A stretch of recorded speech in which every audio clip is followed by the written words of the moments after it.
Trendy new weight loss method has been getting a lot of buzz lately, and it is called intermittent fasting. Intermittent fasting. Intermittent fasting. Intermittent fasting. Intermittent fasting. Intermittent fasting. Intermittent fasting. Intermittent fasting.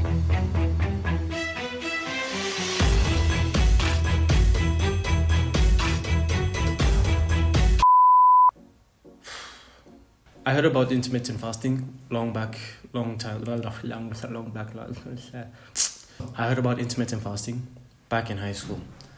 It was a trend back then and people were doing it.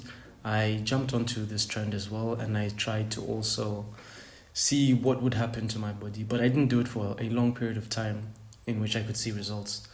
And because of that, I decided, you know what? In this year, I need to try new things. So part of this whole 30-day challenges you'll be seeing throughout this year, this is one of them. I want to see what can happen if I consistently do intermittent fasting challenge for 30 days. What is intermittent fasting? Now, intermittent fasting is a eating regime or style. When I say style, I don't necessarily mean with hands on, but it is a time period in which you eat your food. Some of the benefits. Now, there's a wide range of reasons why people would go into intermittent fasting. And back in the day when I was younger, the main aim was to lose weight. But there are also other benefits. According to an article by the Journal of Fasting Health, some of the benefits mentioned are weight loss, reduced blood glucose, cardiac protection, protection against neurodegeneration, reduced inflammation, and expansion of lifespan. These are all wonderful benefits to gain through participating in intermittent fasting. Now, when it comes to intermittent fasting, there are different ways in which to set up or style your fasting periods. So there's one in which you can fast for a day.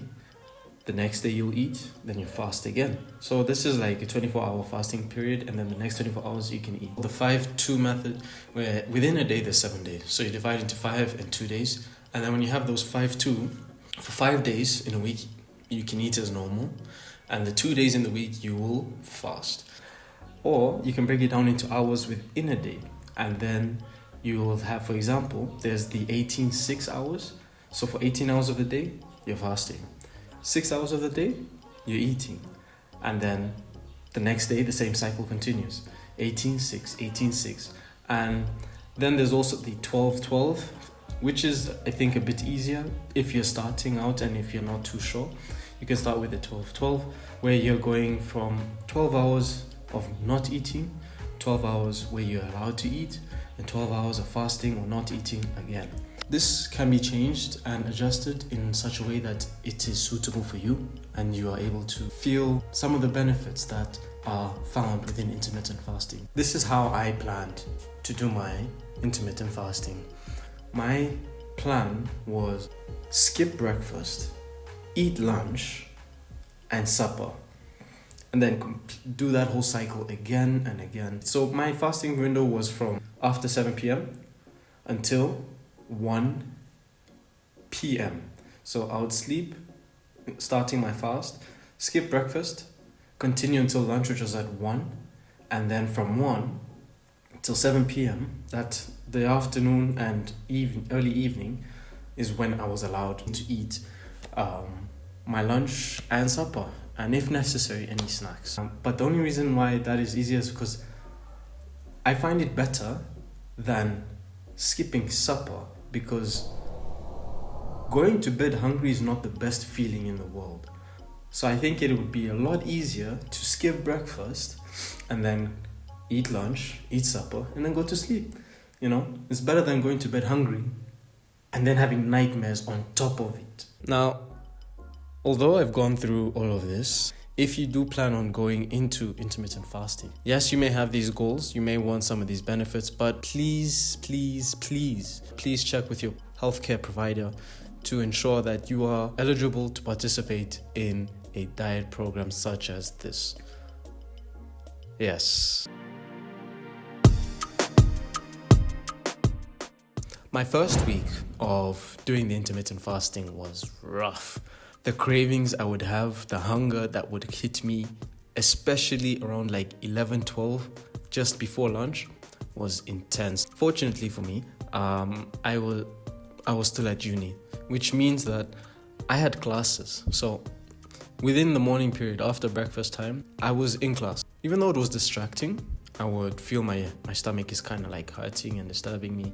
I managed to push through, and I started to realize that I needed to find some sort of way to alleviate this hunger. Started drinking a lot more water, definitely helped me. And then on top of that, tried to keep myself as busy as possible. That could have been by trying to take more notes in class. If not, just fight through the pain, really. Now, when I started the second week, it was a lot easier. I think the hunger settled, the cravings were not there. I didn't really get bothered in class. In the third week, I started to see some difficulties that I was having, and not necessarily with class, it was with other daily activities. For example, sport. I personally enjoy to play soccer, and I play it regularly. However, I did notice that I didn't have as much energy, and I think it was then I started to realize I needed to chill, because I would be so fatigued by the end of the day. And usually in the evening, I like to study and review most of the work. Most times, not always, most times. Then the fourth week came. My goodness. It was not yet over, but it was almost over. The fourth week for me was the easiest week out of all. One, I had adapted to the new way of doing things that I needed, for example, with the sports I mentioned earlier. And I didn't feel hunger during the morning sessions. I just pushed through, and I think it didn't register in my head whenever I felt hungry. So the fourth week was really good. I breezed through it, and obviously I think there was excitement. I was really happy that it was coming to an end as well, because for me, I personally enjoy breakfast. Overall, my experience was really good. I had fun. It was a bit of a struggle, but I pushed through, and it was really, I think, worth it. In the beginning, it may be scary, and you might feel, oh shucks, I won't survive. You will, but obviously make the routine in such a way that it is manageable for you. Maybe get your friends to do it with you, do it as a group challenge for the year, try something new, and definitely let me know how it goes. I'd love to see how this experience was for you. And thank you for watching this video. I hope you enjoyed it. I hope you try it out yourself. Let me know how it goes.